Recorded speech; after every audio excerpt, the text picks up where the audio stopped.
சென்னை வள்ளுவர் கோட்டம் அருகில் filters association of India அமைப்பினர் மாபெரும் உண்ணாவிரதத்தில் ஈடுபட்டனர்.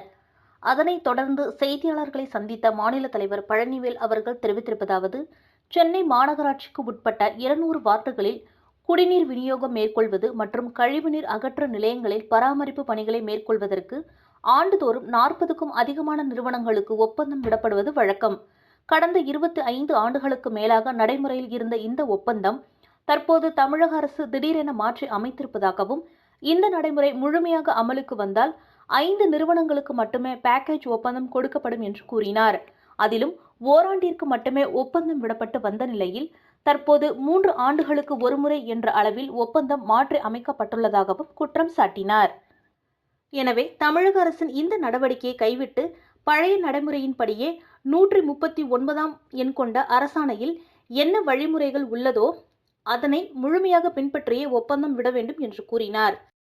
அதுதான் அன்னைக்கு நாங்கள் போய் மெட்ரோ வாட்டர் கார்ப்பரேஷனுடைய மெட்ரோ சிஎம்டபிள்யூஎஸ்எஸ் போர்டு மேனேஜிங் டைரக்டரை போய் சந்தித்து இது மாதிரி நாங்கள் வந்து எங்கள் 50 பேரோட வாழ்வாதாரம் போதுன்னு நாங்கள் சொன்ன போதும் அவர் அதற்கு கூறிய பதில், எங்களுடைய மையத் தலைவரிடம் கூறிய பதில் என்னன்னா, எங்களுக்கு இதுதாங்க ஈஸியாக இருக்குது, 5 பேரை வச்சு செய்கிறது தான் இந்த ஒர்க் எங்களுக்கு ஈஸியாக இருக்குது, இந்த சிஸ்டம் நல்லா இருக்குது எங்களுக்கு அப்படின்னு சொன்னார். இன்னும் இந்த சிஸ்டமே இம்ப்ளிமெண்ட்டே பண்ணலை, டெண்டர் தான் கால் ஃபார் பண்ணியிருக்கேன். அதுக்குள்ளே அவர் அது நல்லா இருக்குன்னு டிசைட் பண்ணி சொல்லிட்டார்.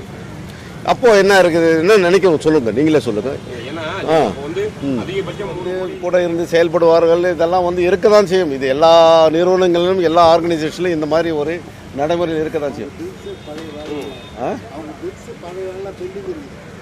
சார், மேலும் அவர்களுடைய ஏற்கனவே பல வேலைகள் செய்து கொண்டிருக்கிறார்கள், பேமெண்ட் ப்ராப்ளம் இருக்கும், அதுக்காக அவங்க ஒத்து போயிருப்பாங்க, அந்த மாதிரி பிரச்சனைகள்லாம் இருக்கும். அதில் பிரச்சனை வந்து இப்போ பிரச்சனை வந்து நாங்கள் சொல்கிற பிரச்சனை என்ன, நீங்கள் என்ன சொல்லியிருக்கீங்க, 5 கோடி வரையும் எந்த ஒரு பேக்கேஜ் டெண்டர் தேவையில்லை, 5 கோடி ரூபாய் உள்ள வேலை.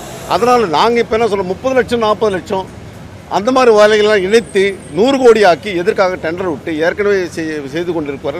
நடைமுறையில் நன்றாக தான் செய்து கொண்டிருக்காங்க. என்ன சொல்லுங்கள், இப்போ என்ன பிரச்சனை இருக்குது? சில பிரச்சனைகள் வரத்தான் செய்யும், இல்லைன்னு சொல்லலை.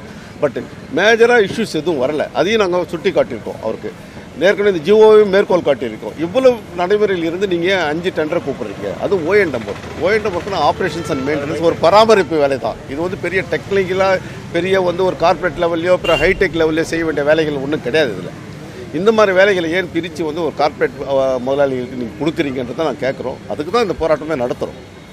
அவங்க ஏன் செய்கிறாங்க, என்ன செய்கிறாங்கன்றது இந்த கேள்வி நீங்கள் எங்களை கேட்குறத விட அவங்கள கேட்டு தான் நல்லாயிருக்கும். தேவையே இல்லாமல் நாங்கள் என்ன நினைக்கிறோன்னா, அந்த கான்ட்ராக்டர்களை ஊக்கப்படுத்துறதுக்காக இதையும் அது மாதிரி பேக்கேஜில் கொண்டு போகிறாங்களோன்ற சந்தேகம் எங்களுக்கு இருக்கிறது. அவங்கள ஊக்கப்படுத்துறதுக்கு அவங்களுக்குன்னு ஒர்க் இருக்குது. ஸோ இந்த மெயின்டெனன்ஸில் இருக்கக்கூடிய கான்ட்ராக்டருக்கு காப்பாற்றுறதுக்கு இந்த அரசாங்கம் உடனடி நடவடிக்கை எடுத்து இந்த பேக்கேஜ் முறையை ஒழித்து அவர்கள் வாழ்வாதாரம் நல்ல முறையில் இருக்க அரசாங்கம் உடனடி நடவடிக்கை எடுக்க வேண்டும். அரசாணை இருக்குது, கூப்பிடக்கூடாதுன்னே இருக்குது, அதையும் மீறி அவங்க வந்து அட்மினிஸ்ட்ரேட்டிவ்ல இந்த மாதிரி ஒரு பேக்கேஜ் கூப்பிடுறாங்க. ஸோ அவங்களோட தப்பு தான் இது அமைச்சருக்கு தெரியுமா இல்லை முதலமைச்சருக்கு தெரியுமான்னு தெரியல. நிச்சயமாக அந்த ஆர்டரை அவங்களே போட்ட ஆர்டர் தான், அது ஜிஓ அவங்க தான். உடன் மாநில செயலாளர் வெங்கடேசன், அகில இந்திய முன்னாள் துணைத் தலைவர் சிவகுமார், முன்னாள் அகில இந்திய தலைவரும் காப்பாளருமான மோகன், பூந்தமல்லி மையத்தின் தலைவர் எஸ் வில்பர்ட், துணைத் தலைவர் பி ரவிக்குமார், பொது செயலாளர் ஏ பாலாஜி, பொருளாளர் எம் பத்மநாபன், இணை செயலாளர் எம் ராஜேஷ், மூத்த தலைவர்கள் எம் ரகுநாதன், மனோகரன் உட்பட பிற மையத்தின் நிர்வாகிகள் என சுமார் 200க்கும் மேற்பட்டோர் கலந்து கொண்டனர்.